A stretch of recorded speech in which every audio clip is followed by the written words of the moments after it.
આ બ્લુ વર પર્પલ વર ને આ રા ને કાળા છે એકદમ, એટલે અંદર ખટુમરા હોય ના નાઈશું આ જો બધા બહુ મીઠા હોય, અવળો થાય અને એટલો રસ વાળો હોય ને પર્પલ ફાઇન આવે.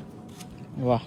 બધા લોકો પ્રકૃતિ સાથે જોડાયેલા છે અને ખૂબ જ શાંતિપૂર્વક અને ખૂબ જ સારી રીતે જિંદગી અહીંયા યુકેની ધરતી અંદર આપણા ગુજરાતી લોકો જીવી રહ્યા છે. એનું મુખ્ય કારણ છે કે પ્રકૃતિનો પ્રેમ છે અને લોકસેવાની અંદર હંમેશા પોતાનું પ્રાધાન્ય છે, જે હંમેશને માટે ઉપયોગી બનતા હોય છે. આજે અમારા ધનુબેન અને એમનો પરિવાર, જો કે ધનુબેન પણ આપણી સાથે જ છે. જય શ્રી કૃષ્ણ બેન. જય શ્રી કૃષ્ણ.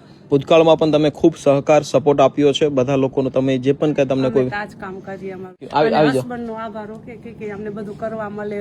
ઘરે આવી ના આવી તો એનો બધો સહમતી એની હોય તો બિલકુલ બિલકુલ બિલકુલ. શું નામ છે અંકલ આપનું? દેવજીભાઈ. આમ દેવજીભાઈ દેવદાસિયા દેવ, એટલે આ મૂળ ક્યાં? માધાપરથી જ. વાહ.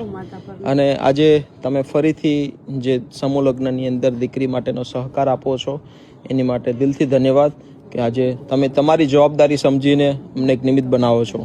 અને અહીંયા ઘણા બધા લોકો છે જેને અમે મળ્યા છીએ, બધા લોકો ખૂબ સહકાર અને પ્રેમ આપી છે. Thank you so much. અને ભૂતકાળમાં પણ તમે ખૂબ સહકાર આપ્યો. દોસ્તો, આજે ધનુબેન અને એમના આખા પરિવાર તરફથી આપણા જે જવતલિયા સમૂહ લગ્ન છે જેની અંદર એક દીકરીની જવાબદારી ઉઠાવી રહ્યા છે. ખૂબ સારી વાત છે કે આજે બેન અને એમનો આખો પૂરો પરિવાર આ પોતાનું સમજીને પોતાનું કર્તવ્ય નિભાવે છે. ને અહીંયા ઘણા બધા લોકો એવા છે કે જે ફૂલની તો ફૂલની પાકડીનો ખૂબ મોટો સહકાર આપે છે. Thank you so much. તમારા આપેલા જે પણ કંઈ ડોનેશન છે એ કંઈ ને કંઈ સમાજની અંદર લોકસેવાના કાર્યમાં ઉપયોગી થાય છે. બસ સપોર્ટ આપતા રહેજો. અને બેન હંમેશને માટે ખૂબ ઉપયોગી છે. ઘણા બધા લોકો અમને મળ્યા છે, પણ હંમેશા અમે કહીએ છીએ કે અહીંયા અમે જ્યારે હતા નહીં ત્યારે પણ ખૂબ લોકો સપોર્ટ આપતા હતા. અત્યારે આવ્યા છીએ ત્યારે પણ ખૂબ પ્રેમ આપે છે. અને અહીંયાથી જતા રહેશું તો અમને ભરોસો છે કે આ કાર્યને હંમેશા લોકો સપોર્ટ આપતા રહેશે. કેમ કે આપણા બધાની જવાબદારી છે સમાજની અંદર થઈ રહેલા જે પણ કંઈ કામ જે છે જેટલા કરીએ એટલા ઓછા છે. તો થેન્ક યુ સો મચ.